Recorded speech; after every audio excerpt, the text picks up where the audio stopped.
નમસ્કાર દર્શક મિત્રો, બોટાદ દસ્તક ન્યૂઝમાં આપનું હાર્દિક સ્વાગત છે અને હું છું એલડી મકવાણા। આપ જોઈ રહ્યા છો બોટાદ દસ્તક ન્યૂઝ। હવે પછીના સમાચાર વિગતવાર। આપ જોઈ રહ્યા છો તે જય સિદ્ધનાથ હોસ્પિટલ છે અને જય સિદ્ધનાથ હોસ્પિટલ એણે એકેય બાજુ જગ્યા છોડી નથી। જે નગરપાલિકાના નિયમ મુજબ 60:40નો રેશિયો હોય। દાખલા તરીકે 100 ચોરસ મીટર હોય તો 60 ચોરસ મીટરમાં કામ કરવાનું હોય અને 40 ચોરસ મીટર ફરતું રાઉન્ડમાં છોડવાનું હોય। એવું આ જય સિદ્ધનાથ હોસ્પિટલના માલિકે એવું કશું કર્યું નથી અને આખું બિલ્ડિંગ ગેરકાયદેસર બનાવ્યું છે એવું લોકોમાં ચર્ચાઈ રહ્યું છે। અને અહીંયા બાળરોગ, દાંત વિભાગ, આઈસીયુ, પ્રસૂતિ ગૃહ તમામના સારવાર કરવામાં આવે છે। અને લોકો એ પણ કહેતા હોય છે કે મસ્ત મોટા બિલ પણ લેવામાં આવે છે, એવું પણ લોકો પાસેથી જાણવા મળ્યું છે। અને દર્દીના સગા માટે પાર્કિંગની વ્યવસ્થા કરી છે, દેખાડી છે, પણ ખરેખર દર્દીના સગા માટે વાહન મૂકવા માટે પાર્કિંગ ખોલતા જ નથી, એ બંધ જ છે એવું લોકોમાંથી જાણવા મળ્યું છે કે પાર્કિંગ ખોલતા જ નથી। બીજા નંબરમાં કે જે 20 કર્મચારી જોઈએ એની બદલીમાં હાલમાં 13 કર્મચારી છે। તો 13 કર્મચારી એટલા માટે છે કે 2 શિફ્ટમાં કામ લે છે, કારણ કે કાયદેસર 3 શિફ્ટમાં કામ લેવાનું હોય, એની બદલીમાં 2 શિફ્ટમાં કામ લે છે, એટલે કે 12 કલાક કાયદેસર સરકારના નિયમ મુજબ તમે કામ કરો તો એ કામ 8 કલાકનું હોય। 8 કલાકમાં પણ 1 કલાકનો રેસ્ટ હોય છે। 7 કલાક કામ કરવાનું અને 1 કલાકનો રેસ્ટ, એમ 8 કલાક હોય છે। પરંતુ અહીંયા તો આ હોસ્પિટલમાં તો લોકો પાસેથી 12 કલાક કામ લેવામાં આવે છે અને અમુકની પાસે તો 24 કલાક કામ લેવામાં આવે છે।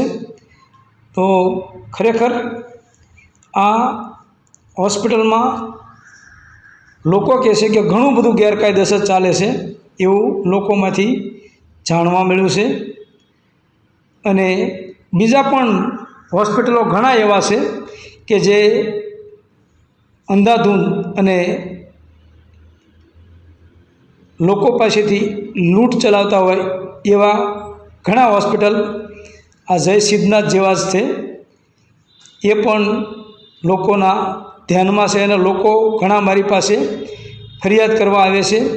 તો એ બીજી જે હોસ્પિટલો છે એની પણ બોટાદ દસ્તક ન્યૂઝ વિઝિટ કરવાનું છે અને ત્યાં પણ જવાના છે। તો જે દર્દીઓને તકલીફ હોય, જે કર્મચારી હોસ્પિટલમાં સર્વિસ કરતા હોય એ લોકોને તકલીફ હોય, તેઓ બોટાદ દસ્તક ન્યૂઝની ઓફિસે આવે અને એમની જે વ્યથા હોય એ બોટાદ દસ્તક ન્યૂઝની ઓફિસે આવી અને રજૂ કરે। હોસ્પિટલના કર્મચારી હોય કે કોઈ હોસ્પિટલના દર્દી હોય, તમામે બોટાદ દસ્તક ન્યૂઝની ઓફિસે એમની વ્યથા કહેવા માટે આવવાની છૂટ છે, કારણ કે બોટાદ દસ્તક ન્યૂઝ ગમે એની પોલ ખુલ્લી પાડે છે। તો ગમે ત્યારે આવવાની છૂટ છે, કારણ કે બોટાદ દસ્તક ન્યૂઝ કોઈથી ડરતું નથી અને બોટાદ દસ્તક ન્યૂઝને કોઈની બીક નથી, એ તમામને ખુલ્લા પાડે છે। તો ગમે ત્યારે કોઈ પણ હોસ્પિટલની કે ડૉક્ટરની ફરિયાદ હોય તો બોટાદ દસ્તક ન્યૂઝની ઓફિસની મુલાકાત અચૂક લેવી અને જે તકલીફ થઈ હોય એ જણાવવા વિનંતી છે। હોસ્પિટલના મેડિકલમાં જોતાં મેડિકલમાં પણ કોઈ ટ્રેનિંગ લીધેલા અગર ફાર્માસિસ્ટનો અભ્યાસ કરેલો માણસ મળી આવેલ નહીં, એ પણ આપ જોઈ શકશો અગાઉના શૂટિંગમાં।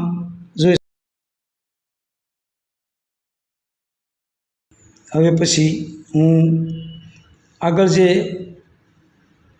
કર્મચારી સર્વિસ કરે છે તેઓને પૂછવા જઈશ કે ભાઈ તમને શું પગાર આપે છે, કારણ કે પગાર પણ ગવર્મેન્ટ માન્ય આપતા નથી, કારણ કે 20 કર્મચારીની બદલીમાં 13 જ છે. આ જે બેન છે એમનું નામ ઈલાબેન છે, ઈલાબેન કનુભાઈ. તેઓને પગાર આપે છે 10,000 રૂપિયા, પરંતુ 10,000 રૂપિયા કેવી રીતે આપે છે? એ બેન 24 કલાક હોસ્પિટલમાં જ રહે છે અને 24 કલાકની તેઓની નોકરી છે, એટલે 24 કલાકનો 10,000 રૂપિયા પગાર છે.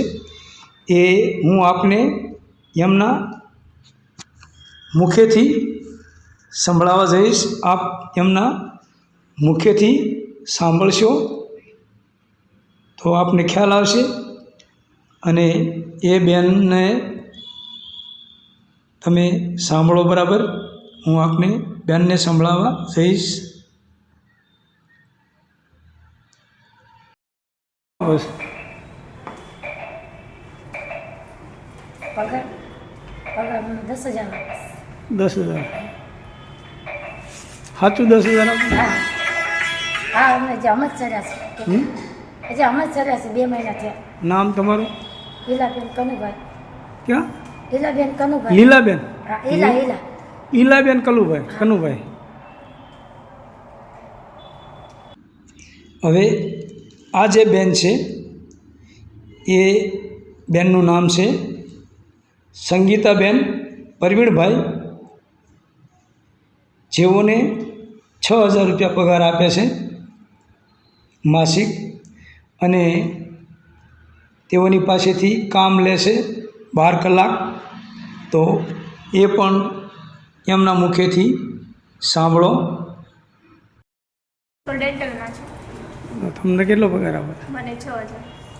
6,000. તમારું નામ?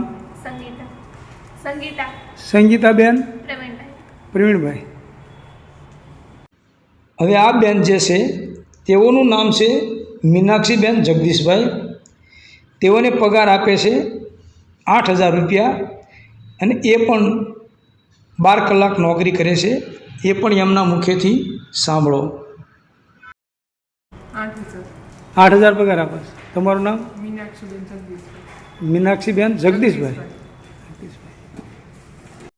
જ્યારે આ બેનજીને પૂછતા તેઓ ડૉક્ટર સાહેબ આવી જતા ડૉક્ટર સાહેબની બીકના કારણે જવાબ આપેલ નહીં. એ પણ આપ જોઈ શકો છો. તમને શું પગાર આપે? કોણ છે? મીડિયા. કેમ?